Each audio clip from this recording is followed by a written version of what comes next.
all the steps of, like when you see like a meme in the internet that say like all the steps of like grief or denial or whatever, like first you're in denial, then you're angry, then like all those steps. I feel like I went through all those steps, and finally I was just like, you know what, like I tried, and that's it. At least I gave it a try, and this is just not for me anymore.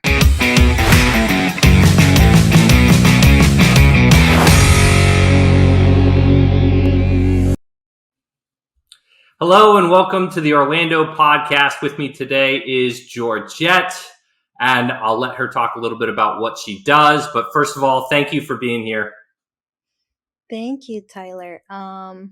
Yeah, I'm a local photographer. I've been doing this for a while, as a hobby or a side passion. And then I recently started my business at the beginning of the year of this year, 2022.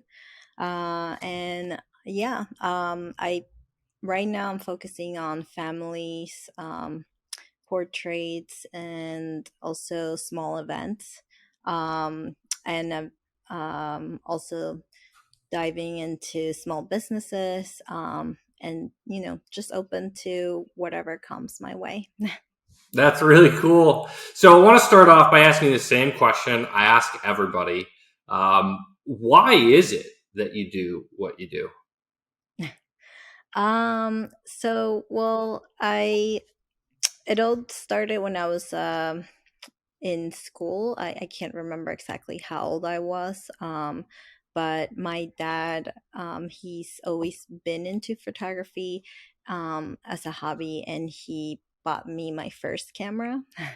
And then that's how, I mean, it kind of got started, and I really loved it, and I haven't stopped liking it since. It's what I don't know, I'm most passionate about.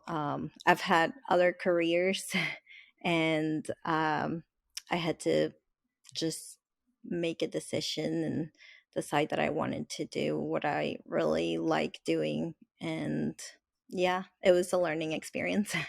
Very cool. So I have two questions. The first one's probably pretty easy. The second one may be a little bit more challenging. But first question is, what was that first camera? And then the second question is, what is it about photography that you've enjoyed so much or that drew you to it?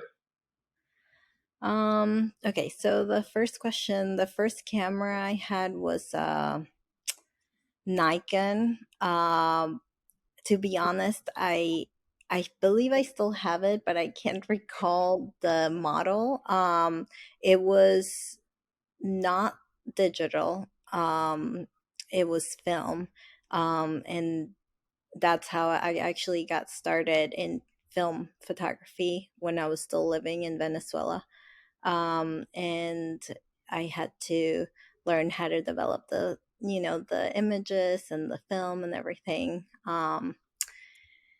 But yeah, and now I'm fully digital.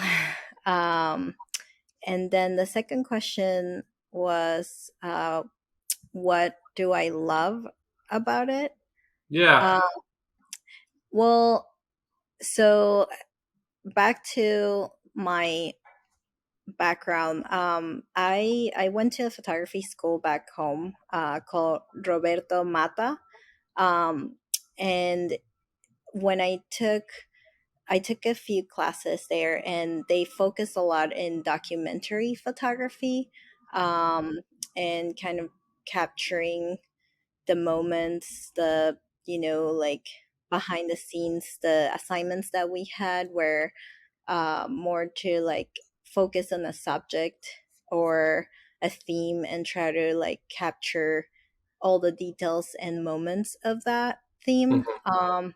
And that's really what I've been doing mostly, and what I'm still doing and trying to bring into my business and into my clients' work is the candid moments and the behind the scenes. And that's what I really love about photography is, um, bringing out the the little details that people forget or that you don't really pay attention to, and then making people look at those photos and have a feeling, like feel something when they look at them. um, and just keep them forever, just keep going back to it whenever you want to. Yeah. So I know that right now your business is focused on, I assume, taking pictures of people, and then you're open to other opportunities. When you started, were you taking pictures of people, or were you more interested in landscapes or street photography? Kind of, what was your what? um, And I guess a better question is, if you were able to be paid to take pictures of anything in the world, what would you take pictures of? um, well, I think mostly what I'm doing now is I try to stay true to my, to what I like and what I think it's the best, which is the candid moments, even with my client work. But yeah, if I could just do whatever, I would just grab my backpack and my camera and go by myself and take photos of, everyone.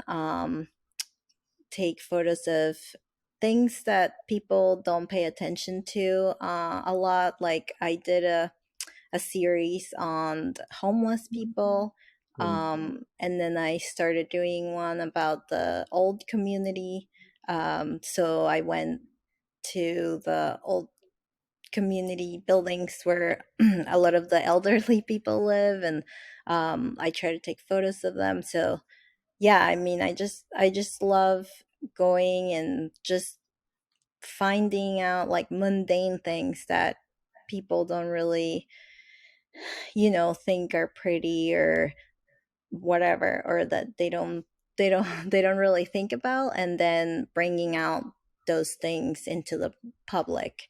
um and also just, capturing the moment without telling people to pose or telling them a lot what to do. That's what I love the most. Yeah, that's awesome. So I heard you say that you grew up in Venezuela. Um, at what point did you get an opportunity, or did you choose to come here to the United States? So well, my parents were separated. I was actually born in the US in Oh, LA. But my mom took me back to Venezuela when I was a baby, about 6 months old. And things were still okay there, and she still had all her family and friends. So I lived there until I was about 18. And that's when, a few years before that, things started declining a lot, and a lot of people started moving. And when I turned 18 and I got out of high school, I started going to a university there, but I realized that that was not, like if I had the option to come here because my dad was living here. So I made the decision to move here because I wanted to just, unfortunately get out of there, since things weren't looking good. um but yeah, that's when I moved here when I was 17 or 18. so I've never been to Venezuela. I've been to Mexico, Costa Rica, and some other countries around the world. What are what are some of the things about Venezuela that you miss the most? um Everything. Everything. Yeah. Tell me a little bit more about that. I miss a lot, mainly my friends, but they're all most of them are not there anymore. I have very few friends that are left. I think also, the mountain. I used to live in Caracas, which is the capital, and there's a really big mountain that's there. Well, Caracas is a valley, so it's surrounded by mountains. but the one to the north that divides or separates Caracas from the coast, from Mhm. the northern coast, it's called Avila. And I really miss that. I like just waking up and looking to the north and seeing this beautiful mountain, and just being able to go on hike whenever. I would go on the weekends a lot. Towards the end, actually, I started going like almost every day because like when I knew I was going to move here, I didn't have a lot to do. So I was just going there. And it's just so beautiful, like getting to, the midpoint and just seeing the whole city. I miss that, especially here in Florida where everything's flat. There's no mountains. So yeah, but yeah, the people, everything else is just sad. Wow. Now I'm gonna have to go visit Caracas at some point. So, well, that's really cool. Talk to me a little bit more about your father's influence in your photography. I know that you said that he liked to do photography as a hobby and he bought you your first camera. Was there anything else that he did or that you had seen him do that kind of pushed you in that direction? um yeah, well, he actually won uh I believe, a couple of photography competitions that he submitted. I um really The one that I remember is he lived in Japan for about a year and a half or so in the 90s, and he took really beautiful photos while he was there, and that's one of the ones that won in a photography competition. And that just like inspired me a lot. And also I started kind of experimenting, like bringing like back when I was in high school, we didn't have like phones with cameras. So I would bring one of those little point and shoot cameras with me, and just take photos. Those were more like just, for fun with my friends. But I feel like that also kind of got me into it a lot because I love taking photos of people. And then I made this huge mural in my room with photos of my friends. So every time they would come to my house, they would be like, oh, look at this, and remember, and it's just fun to remember old memories. Wow, that's a lot of fun. So, you moved when you first came to the United States. Did you move here to Florida, or was your dad somewhere else? Where did you land when you first came here? And when was that? What year was that you ended up moving here? Yes. So he was living in Longwood, Got it. which is a little bit outside of Orlando. And that's where I moved with him and my stepmother and my brother, um, for the first about a year that I was here. That was in 2005. And Very then they cool. actually ended up relocating. They all moved to Las Vegas. And I ended up staying here. So I moved with roommates and stuff, and started college. Very cool. Where did you go to school at UCF or one of the other schools here in the area? Yeah, I went to Valencia. So I started there, and I actually was going to do a bachelor's in arts with you know, um, focused in photography. Um, but then it kind of didn't work out that way. I met with the counseling department, and they told me I could do like an AA in arts at Valencia and then transfer to UCF. So I did the AA, and when it was time to transfer to UCF, I found out that the most of the photography classes were at the Daytona Beach campus.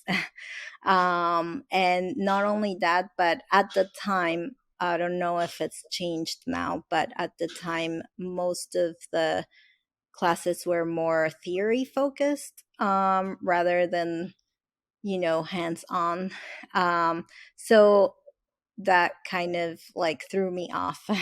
I was like, what? I just finished 2 years of college. And um, so I started exploring other schools, photography, private schools in other places, specifically Brooks Institute in California, because I had a friend that went there, and there was another one I can't remember the name.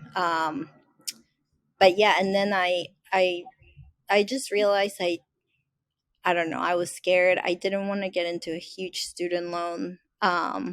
because those private schools, they're just like that. So that's when I actually started exploring um, other things here, and I ended up landing in the graphics design department at Valencia also. Um, and then that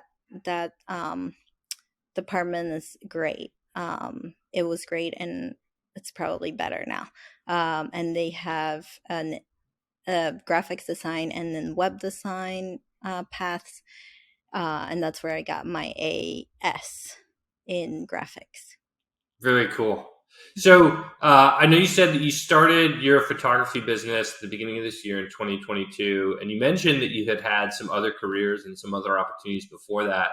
Talk to me a little bit about your career path and how you got to that point of deciding to jump into the entrepreneurial journey full time.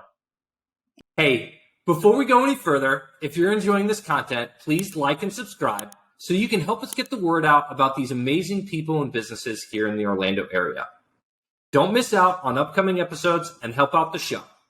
Now let's get back to it. Okay, yeah. Well, so when I went to Valencia, like I said, I wanted to do photography, and that didn't pan out. So when I went to graphics, I liked it a lot. And so I kind of got into when I graduated. When while I was in school, I had, some jobs like retail and stuff like that. And then when I graduated from Valencia for the graphics AS, I got into graphic design as like my career path.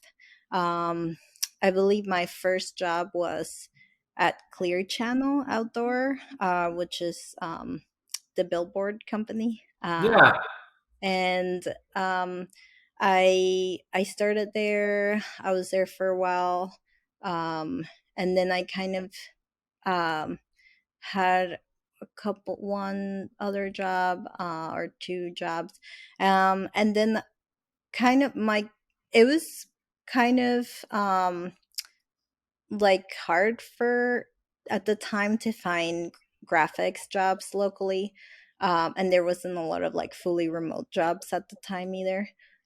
So I actually started learning also. I mean, while I was in school, I learned a little bit of programming and web design, but I on my own I also took it upon myself to learn more, and um, I wanted to build my own website to showcase my graphics portfolio and all that. So that kind of helped me get into more of a front end, what it's called, front end developer Mm-hmm. position. Um, and so I got uh, a job downtown for a small agency doing that. Um, and then I kind of just wasn't that like in between like designer and front end developer. Um, so my last job was at a at an ad agency called MMGY, and that one was a little bit of both, but mainly front end. Mm-hmm. And that I ended up working at their office in Maitland, and then I moved to Virginia, and they let me go fully remote. So that was nice. And my boss, Caleb, he was awesome. He was the best boss I've had. And yeah, that was my last job. And then by that time I was already kind of like struggling with the front end side of my career, because from when I started doing front end in those few years, um, until that job, things changed exponentially, and they keep changing every day. Right. And it the front end developer position that I started with was more focused on HTML and CSS. And I really liked that part. And also JavaScript, like JavaScript libraries and jQuery. But then it kind of morphed into a more uh, developer, programmer heavy. So it was less of like styling and designing the website with CSS, and it was more like, actual like programming. And while I was at MMGY, I tried to learn, and before that too, the job before that I had as a front end, I tried to learn Angular, which was the thing at the time. I tried to learn more JavaScript, and it was just not for me. So it was it was actually pretty hard, because I was kind of having like a career meltdown, because I realized, like, what am I gonna do? So I thought maybe I could go back and do more of a design, focus more on design, and start again kind of being more of like a UI UX or something like that, or a graphics. And I played with that idea for a while. And then finally, I had my first son, and then there were my mom was taking care of him when he was a baby, and then it got to a point where I had to either put him at a daycare or do something, because it was just getting like he needed to get out. Like it was just getting a lot for her. Hmm. So that's when I decided I was going to quit my job, and I was going to quit being a front end developer as well. That's when I was like, I tried, but this is just not for me anymore. Um, and I'm at peace with it. It was hard at the beginning, but I'm at peace with it, and I think it was good. Like it wasn't a complete waste. I think it's helped me a lot, and now it's helping me in my new business. Like being able to like make my own website and know all these things about graphic design for like my marketing or other things. So yeah, and then that's how I stopped doing that. Got it. So I heard something that's really cool. You said it was really hard in the beginning, and now I'm at peace with it. I'm curious, what was there anything that you did to help you move towards that point of peace? Did you read any books, listen to any speakers? Did you have a morning ritual or affirmations that helped you get there? Or was it just the power of time that helped you get to that point? I think yes, I think it was more going through the process, like just dealing with the emotions and the ups and downs of like having that crisis, and and then but it took a while. I didn't really, yeah, I didn't really have something that I did. It was just more kind of just all the steps of, like when you see like a meme in the internet that say like all the steps of like grief or denial or whatever. Like first you're in denial, then you're angry, then like all those steps. I feel like I went through all those steps, and finally I was just like, you know what? Like I tried, and that's it. At least I gave it a try, and this is just not for me anymore. Um, I but think yeah. that's really interesting. And And what I heard you say is that you had a grieving process for the loss of that career not panning out. Is that right? Yeah, I did because I felt like I had gone to school for it. I had put all this time into it and all this effort, and then it was just like this is like not working out, and it's not gonna work out. Like I don't think it was gonna work out because I tried, and it's just not for me. Yeah. So I don't know. I mean, honestly, I could have probably kept doing try stayed in that field, like if I wanted to, or if I had to. Um but I also had the opportunity to say no more, because at the time my or yeah, even still, my husband, we talked about it, and actually that was scary too, like quitting my job. And it was scary because I've always had to have a job, always had to have a paycheck, and that's one of the reasons that I didn't start my photography business earlier in my life. It's because I couldn't just not make money. I couldn't just like I had to have a paycheck. So at first, I wasn't sure if we were gonna be able to do it or how we were gonna do it.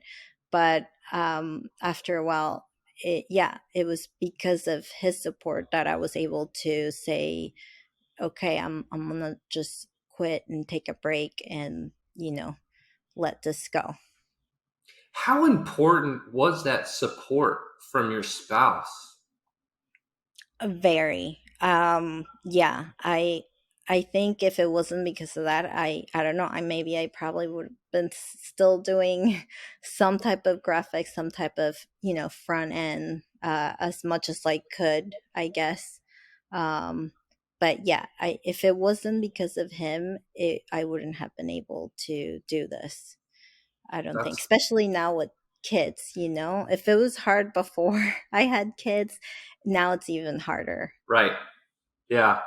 That's really awesome. I know that not everybody has the benefit of having a spouse that has that same level of support. Luckily, I did too when I made the transition into entrepreneurship. Um, so that's really cool. I have more questions about that, but we've taken up a decent amount of time. So I want to talk a little bit more about your business today. You started at the beginning of this year. How's business been so far? It's been good. It's been it started slow, and it's been um like hard to at the beginning. It was hard to get everything going, and I was kind of anxious about that. And now that had every now I have everything established and everything, it's more about marketing and promoting myself, getting my name out there and showing my work so that people can contact me, see me, and get to know everything. Yeah. So if there's a young person or an old person, I guess, that's working in a job that's not really working anymore, they have this idea for going out and starting their own business. What are some things that you would tell them to focus on in those early days from what you've learned? I mean, it's so fresh for you, so it's probably a little bit easier than people that have been in business for 10 years. But what would you tell them or suggest that they do in order to start getting that momentum going in their own business, or having the courage to step out of something that's comfortable, maybe not desirable, but comfortable, and move into that risky position of being an entrepreneur. um Yeah, I mean, that was scary too, definitely, because you don't know if it's gonna work out or not. But if you have the opportunity, or if you can make the opportunity, I would say do it. Because if you don't do it, you're never gonna know if it's gonna work out or not. And I think it has to be something for me, something that you're interested in or passionate or have like an idea that you because if not, like, you're just not gonna be motivated, I think. Or if you think it's something that's gonna be a great idea, and then yeah, it has to be something like that. And then as far as starting the business, I think for me it wasn't as hard as, because I don't have a brick and mortar, like I don't have a studio yet. So it probably wasn't as hard as for, restaurant owners or other people. My cousin owns a restaurant, and I remember when they were doing all the things, it was super stressful for them. So it is stressful, uh, more or less, depending on what you're gonna do. But I think just just one day at a time, just keep doing everything you can. Have a list of things that you can do each day, each week, and just keep doing it. And then eventually you're gonna be there. So That's what, yeah. yeah, that's such great advice. And I heard you say two things. First of all, you said something that you love and that you're going to be motivated about. Is the motivation on the front end enough to keep you going? Um, I think so. I mean, for me, it is, because I really love photography. I think, but yeah, I guess I don't know what else can motivate you. Maybe the money. um, in my case, it's more like because it's my passion. Because Yeah. it's been pretty, slow and at the beginning, and I knew that was gonna happen. Um, so right now, what keeps me going is my passion, and hopefully, it will pick up and be more like a full-time job eventually. So, but right now it's a learning experience, and it's also I'm still taking care of my 2-year-old at the same time. So it's kind of like a balancing act, but eventually, when I'm hoping it picks up, and like by the time I can just take on this as full time, and he can go to school or something. Yeah. No, that's great. I guess the other part that I was trying to get at was you said something really specific. You said have a list of things that you do every single day.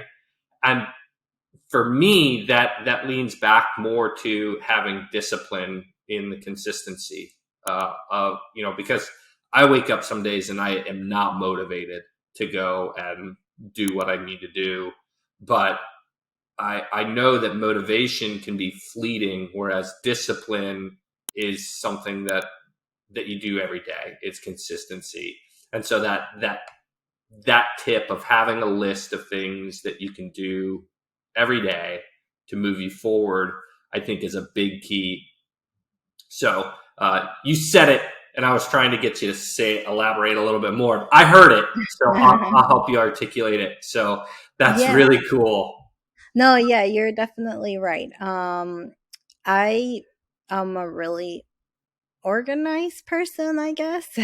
And I write everything down in my calendar. I have like a million things to do every day in my little calendar. Mhm. Um, Mainly because if I don't write them down, I'll forget. But also, it's helped in the business as well. Like trying to do, something every day. And especially now that I've had some kind of slow weeks, I've been trying to do extracurricular stuff like marketing, you know, learning how to make a reel on Instagram, because I didn't know how to do that before. And stuff like that. So I try to keep like a backlog of things that I can do if I'm slow or something, with my with my work time, so that there's always constantly something that I'm not just like sitting here and not doing anything. But yeah, and like you said, it's hard sometimes, like you just don't know what to do, and maybe you're like, oh well, I don't have anything to do. But if you have a list, then you you can go back to that list and be like, oh well, I can do this or whatever. Yeah. So yeah, that's helped me a lot, definitely. When you first started, was it hard to put yourself out there, to tell your friends, to tell your family, to go out on social media or wherever and start telling people that you had this business and that you were, looking for business? Was that challenging in any way, shape, or form for you? um a little bit, yeah. I mean, not, I wouldn't say it's been like super challenging. I kind of been just like talking to my closer friends since I was started the process, and then once it was official, once I had everything established, that's when I kind of like announced it to everyone, my friends and out there.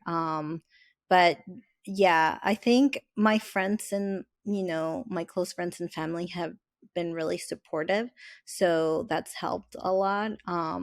And some of them have even like shared my posts and referred me already, and that's been great. And then also I'm on this local mommy group, and we have a marketing Mondays post where moms can advertise their business.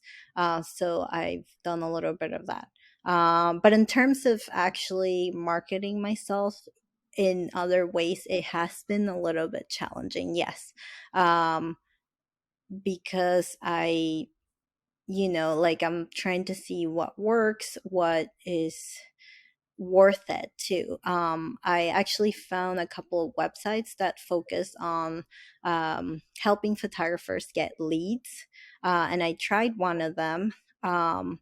And I did get one client out of it, but I think for the amount of money that I put into it, it wasn't, the return wasn't enough. So I stopped doing that for now, and I'm trying to find other avenues, other ways to promote myself and find clients that are not as expensive for me.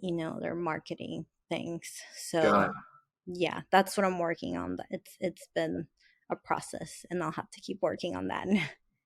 Well, very cool.